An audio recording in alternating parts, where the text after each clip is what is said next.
आप सबों को रोबिन सुरीन यूट्यूब चैनल में स्वागत है। हमारे वीडियोस को पाने के लिए हमारे यूट्यूब चैनल को सब्सक्राइब कर दे ताकि आप सबों को आपको लेटेस्ट वीडियोस मिलते रहे और जो बेल आइकॉन है उसको दबाना ना भूलना और हमारे वीडियोस को शेयर करते रहे, कमेंट करते रहे, लाइक करते रहे ताकि एक दूसरे के आप लोग सहयोग करेंगे इस टेस्ट मनी के द्वारा, इस वीडियोस के द्वारा। तो आज हमारे बीच हमारे एक यीशु मसीह के चुना हुआ दास हमारे बीच फादर आनंद जी है और हम उनको एक खुला गमछा से स्वागत करते हैं।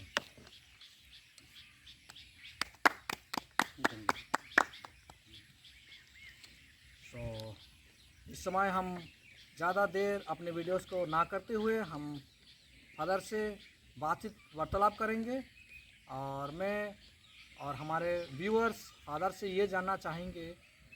तो हम जानते हैं फादर तो इस राज्य का नहीं है, फ़िलहाल दूसरा जगह से आया हुआ है इस जगह में। और फादर अपना इंट्रोडक्शन देंगे, परिचय देंगे, फादर कहाँ से बिलोंग करते हैं। मैं फादर आनंद मादानू, मैं तेलंगाना स्टेट से हूँ। Belongs to missionaries of compassion congregation.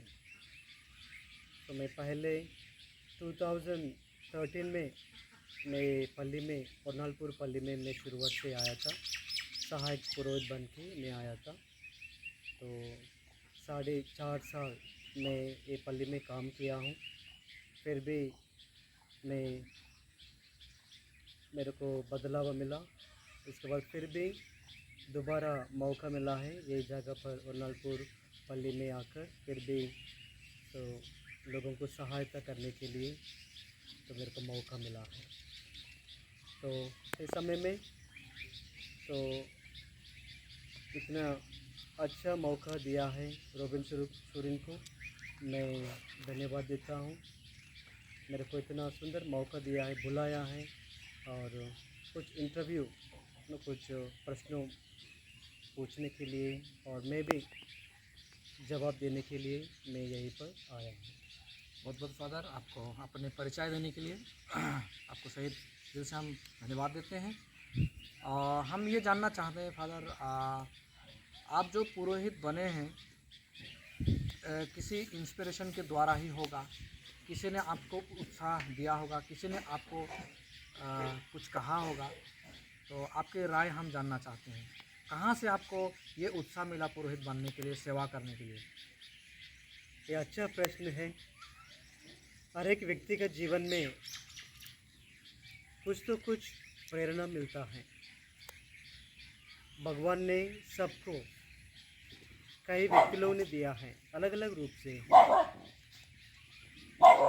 एक माँ के रूप से, एक पिताजी, एक दादा, दीदी, भाई, बहन और अन्य लोग भी, कई सेवक सेविकाओं लोगों के द्वारा भी, कई दोस्त लोग के द्वारा भी।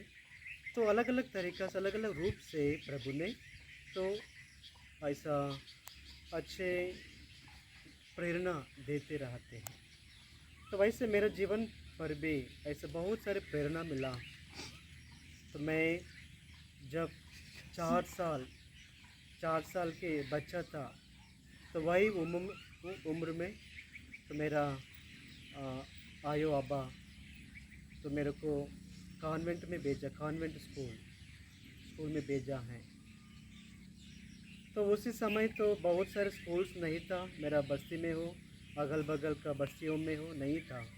लेकिन ओनली कई दूर 10 किलोमीटर के दूर तो एक पल्ली था, वहीं पर सिस्टर लोग, फादर लोग रहता था। तो उस समय बहुत सारे बच्चे लोग भी दूर दूर से, इवन 100 किलोमीटर 200 किलोमीटर दूर से भी वही जगह पर पहुंचता था, तो कुछ पढ़ाई करने के लिए, कुछ सीखने के लिए। ऐसे मेरा मम्मी पापा को बहुत बहुत धन्यवाद देता हूँ। मेरे को इतना सुंदर मौका दिया है। मैं सोचा मेरा बेटा भी पढ़ने दो तो बोल के मेरे को, तो वही 4 उम्र उम्र में मेरे को बोर्डिंग में डाल दिया था। तो उस समय तो बहुत सारे बच्चे लोग, लड़कियां, लड़का लोग, सब लोग, बच्चे लोग, हम लोग एक ही जगह पर नो रहते थे, बैठते थे। सिस्टर लोग भी, तो उन लोग भी बहुत सारा सहायता करते थे। सहायता मतलब कैसे हम लोग रहना है, कैसे आगे बढ़ना है, कैसे पढ़ना है, इन सब उन लोगों से मुझको ज्ञान मिला है। तो वैसे मैं भी नो वही उम्र से धीरे धीरे 5 साल, 5-6 साल, तो 1995 तक, 1995 तक तो मैं वही बोर्डिंग में था। तो वैसे मैं उन लोगों से, उन लोग को देखते, उन लोग कैसे कर रही है, और वो मेरा फ्रेंड्स भी, सब लोग ऐसे मिलते जुलते, तो हम लोग मैं तो सीख लिया है। तो मैं भी सोचा है ठीक है, तो जैसे लोग इतना सहायता कर रही है, मतलब बहुत उन लोग का नो समय निकाल के बच्चों को नो बढ़ाने में, बच्चों को सिखाने में तो इतना सहायता कर रही है, तो इन लोग की सेवा तो बहुत मूल्य है। तो मैं भी सोच लिया हूँ। तो वैसे ही फादर लोग भी पल्ली में था, उन लोग भी, तो उस समय तो बहुत सारे फादर लोग आते थे जाते थे, तो बहुत अच्छा मिशनरी फादर्स, मिशनरी सिस्टर्स, तो उन लोग को देख के मेरे को भी, मुझको भी वही प्रेरणा मिला। ठीक है, उन लोगों जैसा मैं भी पढ़ने दो, मैं भी एक मिशनरी बनने दो बोल के, तो मैं भी तो ऐसे आगे बढ़ा आगे बढ़ा। सो इसके बाद कई एसवीडी कांग्रेगेशन जो वो लोग भी चलाते थे एक बोर्डिंग, वहाँ भी मैं 8, 9, 10 क्लासेस में मैं पढ़ाई किया है। इसके बाद मैं सोचा है, मेरे पापा ने बोला, तो मैं जब बच्चा था उसी समय मेरे पापा ने बोला, तो बेटा मैं तुमको बोर्ड सेमिनार में भेजेगा। तो बोला, मेरे को भी इतना अच्छा लगा, ठीक है पापा, क्योंकि उस समय बहुत सारे लोग, क्योंकि इतना बड़ा बड़ा पढ़ाई करना है उस समय, तो वो तो दिमाग पे भी नहीं था। ओनली उस समय ओनली पढ़ो, उसके बाद सेमिनार में जाओ, कॉन्वेंट में नहीं तो सेमिनार में जाओ। ऐसा मेरे को भी, मैं कुछ भी नहीं सोचा मैं कुछ डॉक्टर बनूँ, कुछ साइंटिस्ट बनूँ, कुछ इंजीनियर बनूँ, कुछ लॉयर बनूँ, पुलिस बनूँ, वो तो बिल्कुल मेरा दूसरा सोच ही नहीं आया था। तो सीधा तुरंत 10th क्लास ख़त्म हो गया, मैं तो तुरंत लौट के तो एक कांग्रेगेशन में गया। वही कांग्रेगेशन का नाम है हेरल्ड्स ऑफ गुड न्यूज़। तो वैसे मैं ऐसे पढ़ाई करते समय एक बहुत मुश्किल का घटना हुआ मेरे ज़िंदगी में। तो मैं जैसे कि 5 महीना वही सभा में रहा था। तो उसी समय अचानक से मेरे को बैक पेन नो, तो पीछे हड्डी में इतना दर्द मिल रहा था, तो पैदल करने के लिए भी नहीं सकता था। तो मैं भी सोचा क्यों, क्या हो रहा है मेरा शरीर में इतना दर्द मिल रहा है, सोने से उठ नहीं सकता है, और उठने से और फिर भी बैठने के लिए नहीं सकता है, पैदल करने नहीं सकता है, दौड़ने के लिए भी नहीं सकता। इतना मैं कोशिश किया क्यों मेरा शरीर में ऐसा हो रहा है। तो बाद में तो मैं फादर को बोल के तो मैं हॉस्पिटल में गया था। तो उन लोग बताया है, वो मेरा शरीर में मतलब ऐसे कुछ बोन टीबी बीमार है बोल के। तो इसके बाद तो मैं फादर परमिशन लेके मैं घर गया है ट्रीटमेंट के लिए। तो ऐसा मैं 5 महीना, वो भी ऐसा प्राइवेट दवाखाना भी नहीं है, ऐसा गवर्नमेंट दवाखाना, क्योंकि तो उस समय तो मेरा मम्मी पापा लोग तो इतना पैसा देने वाला तो नहीं है, इतना अच्छा तरीक़ा से ट्रीटमेंट देने वाला तो नहीं था। तो वैसे ठीक है, जो भी हो भगवान की इच्छा है। तो मैं हमेशा भगवान से प्रार्थना करता था, तो वही विश्वास रखता था, प्रभु मैं आपके सेवक बनने के लिए मेरे को इच्छा था। तो इसलिए वही इच्छा से मैं सीधा तुरंत मैट्रिक लिखने के बाद पास हो गया, तुरंत गया हूँ। तो इसके बाद फिर भी ऐसा बीमार निकला, ठीक है, मैं आपके सेवा में, तो मैं चाहिए तो ज़रूर मेरे को ठीक कीजिए। तो ऐसा मैं प्रार्थना किया है। ऐसा ट्रीटमेंट 5 महीना मैं गवर्नमेंट दवाखाना में था, तो वहीं पर ऐसे हर रोज़ दवाई लेता था। ऐसे 5 महीना मैं दवाई लिया है। इसके बाद मेरा मेरा चाचा ने आया है, मेरे पापा ने भेजा मेरे चाचा को, ठीक है अभी समय है, 5 महीना ख़त्म हो गया, ट्रीटमेंट तो ख़त्म हो गया। तो डॉक्टर से तो डॉक्टर को बोल के लौट के आ जाओ, तो डिस्चार्ज करने दो बोल के बोला है। मैं बोला वो पापा ये तो और दवाई लेना है, तो नहीं हुआ, वो तो हो जाएगा, तो सीधा अभी डिस्चार्ज लेके लौट के आ जाओ। तो मैं चाचा को भेज रहा हूँ, उससे लेके आएगा सीधा। फिर भी मैं सेमिनार में गया है। तो उस समय पर भी, तो पहले निकलने के पहले, डिस्चार्ज होने के पहले, तो डॉक्टर ने मुझको बोला है तो देखो हमेशा केयरफुल रहना, क्योंकि ये तो पीछे हड्डी का बीमार है, ठीक है। अभी तो 5 महीना ट्रीटमेंट लिया है, दवाई लिया है, ठीक है, फिर भी तो ख्याल रखना बोला है, ठीक है। मैं भगवान के ऊपर में विश्वास रखूँ, प्रार्थना करेगा, भगवान मेरे सेवा चाहिए तो ज़रूर मेरे को चुनेगा और मेरे साथ रहेगा बोल के मैं लौट के सेमिनार में फिर भी गया हूँ।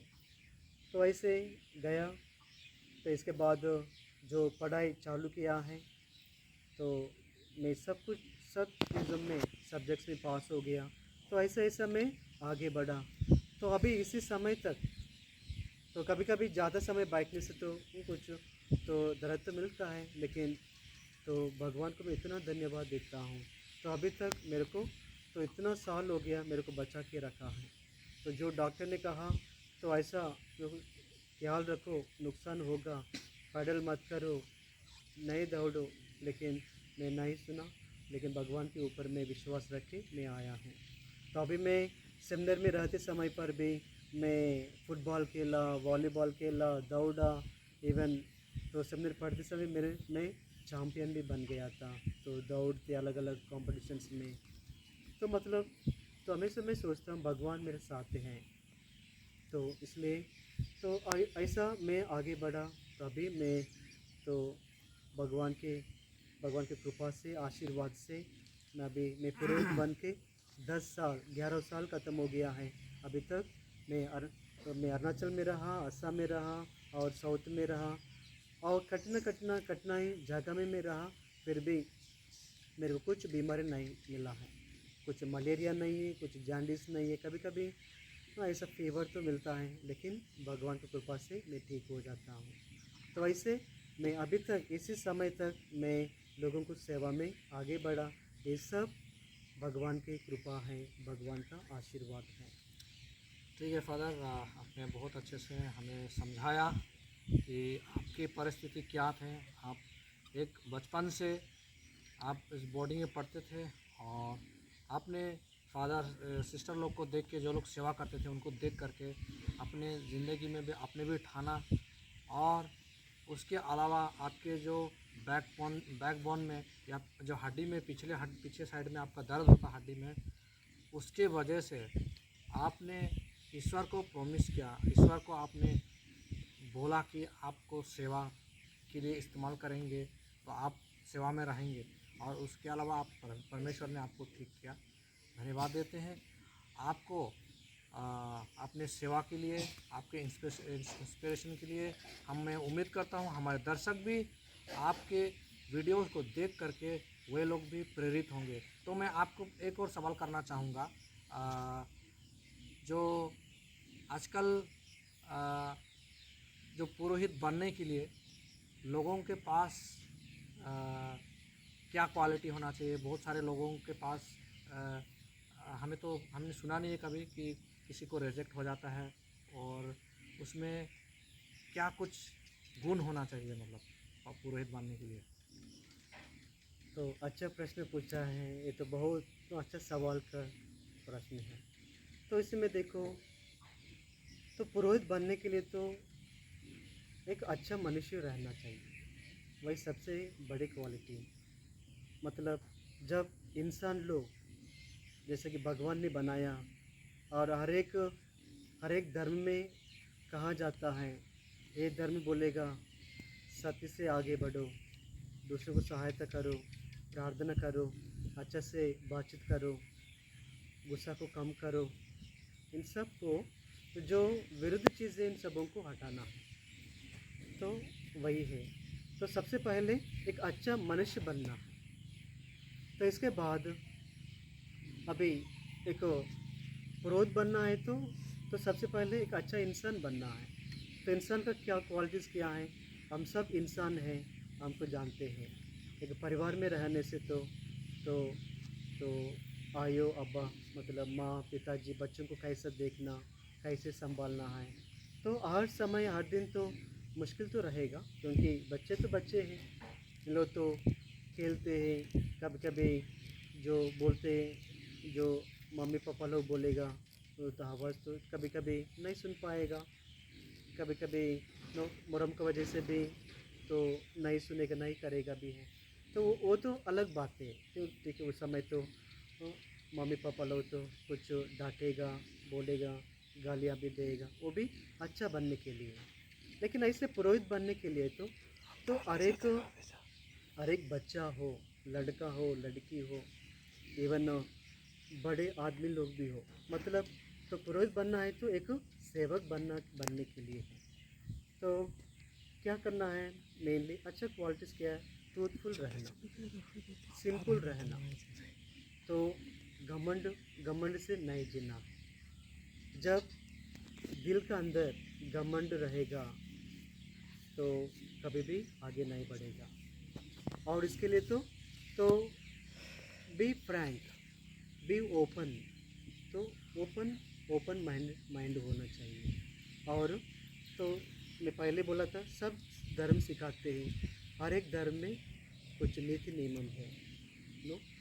तो इन सब को हम लोग अनुसरण करना है। तो हमारा क्रिश्चियनिटी में 10 आज्ञाएं हैं, और प्रभु यीशु इस दुनिया में आके इतने सारा दिखाया, शिष्यों को बताया, डिसाइपल्स को और बहुत सारे लोगों को।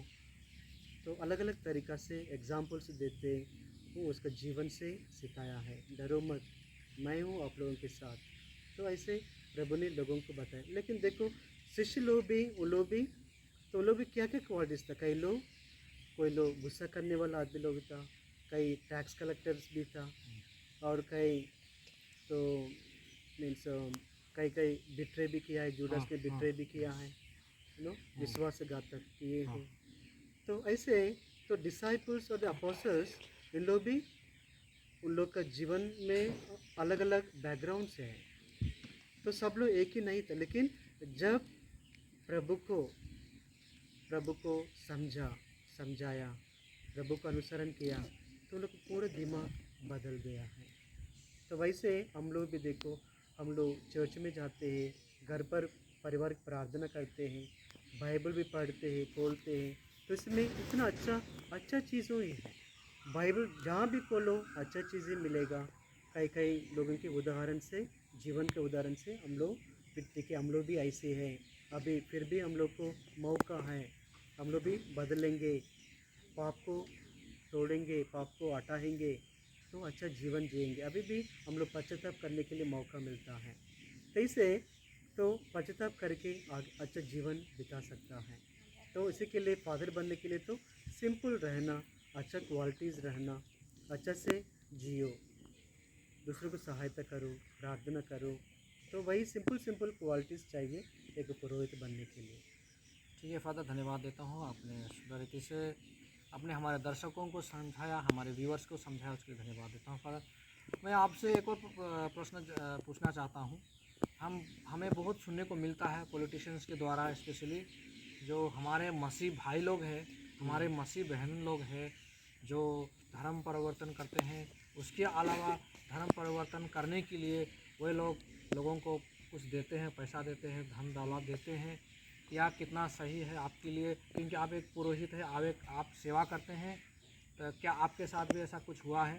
तो हमारे दर्शक लोग जानना चाहेंगे इस विषय में। ओके, ये तो आजकल की दुनिया में बहुत सारे लोग तो फैलाते हैं, कई लोग वो ईसाइयों का विरुद्ध फैलाते हैं, हम लोग ऐसा कर रहा है, ऐसा कर रहा है। तो ये तो बहुत सारे तो वो अच्छा बात तो नहीं है।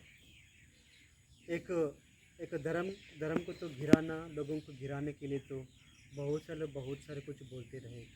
लेकिन सच्चाई यही है देखो हम सब इंसान लोग हैं जो हमारे भगवान यीशु ने कहा एक दूसरे को सहायता करो। मतलब सहायता मतलब कैसे? एक व्यक्ति कुछ नुकसान में है, कुछ ज़रूरत है, गरीब लोग हैं, ठीक है, मैं भी गरीब हूँ, दूसरा व्यक्ति भी गरीब है, लेकिन एक व्यक्ति को, ठीक है, कैसे हम लोग सहायता कर सकते हैं? प्रभु ने कहा एक दो कपड़ा तुम्हारे पास में है, उसको कुछ भी नहीं है, एक तो दे दो, तो उसका मतलब है सहायता। तो ऐसा तो सहायता ऐसा तो नहीं मेरे पास इतना पैसा है मैं दे दूँ। और एक चीज़, तो मेरे धर्म में, नहीं तो ईसाइयों को धर्म में आने के लिए कोई पैसा दे के कोई नहीं बुलाते हैं। मेनली कैथोलिक धर्म में, मतलब तो कैथोलिक लोग कभी भी ऐसा नहीं करते हैं। तो मेनली जो लोग भगवान के ऊपर में कुछ अनुभव है, प्रभु यीशु के ऊपर में कुछ अनुभव है, ठीक है, तुमको इच्छा है तो आ जाओ। कोई ज़बरदस्त करके कोई न कुछ सामान दे के तो कोई बोलेगा नहीं है। मैं भी जब 2017 या 16 उसी साल में यहीं पर बहुत सारे हंगामा हुआ था। मतलब नाइट में साइक्लोन की वजह से, हवा की वजह से पूरा टिना भी निकल के इधर उधर गिर गया था। तो उस समय तो ऐसा कुछ सहायता मिला था। इवन हम लोग कई हिंदू आदमी लोगों को भी मैं सहायता किया था। मैं बोला था उन लोगों को, ठीक है, मैं तुम लोग आप लोगों को ऐसा परिवर्तन करने के लिए हम लोग सहायता नहीं दे रहा है, लेकिन ठीक है, हम लोग सोचा हम इतना लोगों को सहायता किया है, वैसे आप लोगों को भी तो मैं सहायता कर रहा हूँ। क्योंकि ये तो हमारा इंसान लोगों का दिल है, एक दूसरे को हम लोग सहायता करना है। तो अभी तो वो लोग, क्योंकि मैं सहायता किया बोल के बोलो तो कभी भी हमारे धर्म में तो नहीं आया है, हमने तो ज़बरदस्त कभी भी नहीं किया है। तो ऐसे एक तो बोरो फैमिली भी है, उन लोग भी हिंदू लोग हैं, लेकिन उन लोग भी अभी तक नहीं आया है। लेकिन सहायता मतलब सहायता, कुछ सहायता कर कुछ लेना, ऐसा तो हमारा कैथोलिक धर्म में तो कभी भी नहीं होता है। जी हाँ, बहुत धन्यवाद आपकी जानकारी के लिए। जी हाँ, फादर ने बहुत स्पष्ट रूप से कहा है और उसने सबूत भी दिया है। हमारे मसीह भाई और बहन लोग किसी को धर्म परिवर्तन नहीं करते हैं और किसी को लोभ लालची नहीं देते हैं। लोग एक दूसरे को सहायता करते हैं, जैसा कि हमारे जो ग्रंथ में लिखा है। हमारे पास यदि कुछ है, हमारे पास दो है, तो हमें एक दे देना चाहिए, ये जो मसीह के द्वारा जो कहा गया है वचन में। तो ऐसा ही हमारे मसीह भाई और बहन लोग करते हैं, लेकिन लोग बदनाम करते हैं। कोई नहीं, हम फादर से एक और जानना चाहेंगे कि फादर, जो लोग पुरोहित बनते हैं तो उनको क्या कुछ ट्रेनिंग लेना पड़ता है? क्या कुछ लोग सिखा के भेजते हैं? जब आप लोग ब्रदर रहते हैं यहाँ पुरोहित बनने के पहले, तो आपको क्या सिखाया जाता है? तो शुरुआत में जब हम लोग एक सभा में जाते हैं, वहीं पर सबसे पहले तो उस समय मैं जब गया था, उस समय तो मैं तेलुगु मीडियम में पढ़ाई किया था। तो मेरे को इतना इंग्लिश नहीं आता था, लेकिन उस समय तो सबसे शुरुआत में 1 साल तो इंग्लिश सिखाया है।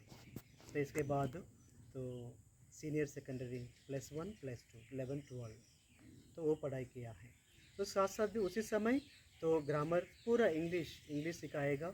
और कोई सभा के बारे में, मतलब मिशनरीज ऑफ कंपैशन हो, नहीं तो कोई कई समाज के बारे में तो भी जानकारी दिया जाएगा। इसके बाद तो हम लोग फ़िलासफ़ी पढ़ते हैं। फ़िलासफ़ी मतलब ये दुनिया कैसे बनाया है, तो कैसे हम लोगों को ताकत मिलते हैं, कैसे हम लोगों को ज्ञान मिलना चाहिए, कहाँ से आते हैं। तो अलग अलग फ़िलासफ़र्स ने अलग अलग तरीक़ा से उन लोग जवाब देते हैं।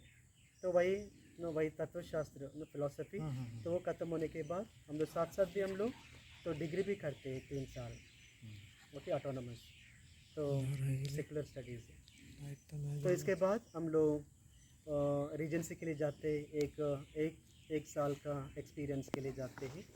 तो इसके बाद तो थियोलॉजी थियोलॉजी में हम लोग पूरा बाइबल के बारे में पढ़ते हैं। तो इसके बाद तो हम लोग को हर साल में एग्ज़ाम्स होते रहेगा। तो इसके बाद आखिर में डायग्नेट ऑर्डिनेशन डीकन पट्टा मिलेगा, तो डीकन बनेगा। तो मतलब कैसे सेवा करना है, तो मतलब वो तो उपयाजक ना। तो इसके बाद आखिर में पुरोहित बनते हैं। तो इसमें इतना 11-12 साल हम लोग रह के हम लोग अलग अलग चीज़ों के बारे में हम लोग को सिखाने का मौका मिलता है। तो आखिर में बाइबल तो साथ साथ भी 8 साल में हम लोग को पूरा रूटीन बाइबल पढ़ना, तो प्रार्थना करना, वो तो रूटीन में आते हैं। लेकिन पढ़ाई के लिए तो अलग अलग सब्जेक्ट्स तो रहता है। जी हाँ फादर, आपको धन्यवाद देते हैं। आपने कैसे पुरोहित बनना है और आपने क्या क्या सिखाते हैं, क्या क्या पढ़ाते हैं, उसके विषय में आपने हमें जानकारी दी, उसके लिए धन्यवाद देते हैं। हम अंतिम प्रश्न में आते हैं, हम लास्ट प्रश्न में आते हैं आज के वीडियोस में। आप हमारे दर्शकों को क्या मैसेज देना चाहेंगे, क्या संदेश देना चाहेंगे, क्या कुछ कहना चाहेंगे? हाँ जी। प्यारे मेरा दर्शकों और भाई बहनों, जो लोग ये वीडियो को देख रही हैं, तो मैं यही कहना चाहता हूँ। तो हम सबसे शुरुआत में हम सब इंसान लोग हैं, तो हम अच्छा इंसान बनना है। तो धर्म तो सेकेंडरी, लेकिन सबसे पहले तो इस दुनिया में तो अन्य धार्मिक लोग तो रहते हैं। इसलिए जो भी धर्म हो, भगवान तो एक ही है। तो हम लोग सबसे पहले एक अच्छा मनुष्य इंसान बनना है। और इसके बाद और अच्छा से और आगे बढ़ने के लिए तो हर एक धर्म को मेरे को इच्छा है, सबको इच्छा है, हम लोग अपनाया है। तो उसी में क्या भगवान ने क्या सिखाते हैं, तो वही खोल के पवित्र ग्रंथ को खोलो, पढ़ो। तो हर रोज़ हर समय प्रेरणा मिलती रहते हैं, भगवान ने प्रेरणा देता है।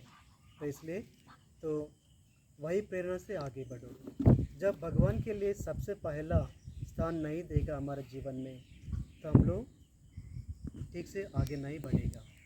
इसलिए तो भगवान का अधिक अनुभव करना है, अच्छे से जीना है। वो भी अच्छे से जीना है, मतलब भगवान के आदर्श से, भगवान की कृपा से, आशीर्वाद से और आगे बढ़ना है। तो सबसे पहले भगवान को पहला स्थान दे दो। और हर रोज़ आपके पवित्र ग्रंथ को खोलो, पढ़ो, थोड़ा मनन चिंतन करो। तो वैसे वही प्रेरणा से तो करके दिखाओ, आगे बढ़ो। तो वही मैं सबको बोलना चाहता हूँ। ठीक है फादर, आपको धन्यवाद देते हैं हमारे टीम की ओर से।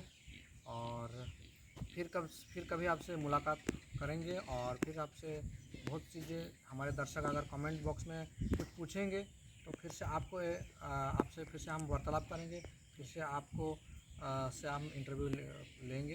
तो आज के वीडियो में बस इतना ही। एक नया और वीडियो से मिलेंगे, तब तक आप सबों को जय यीशु। जय यीशु, धन्यवाद।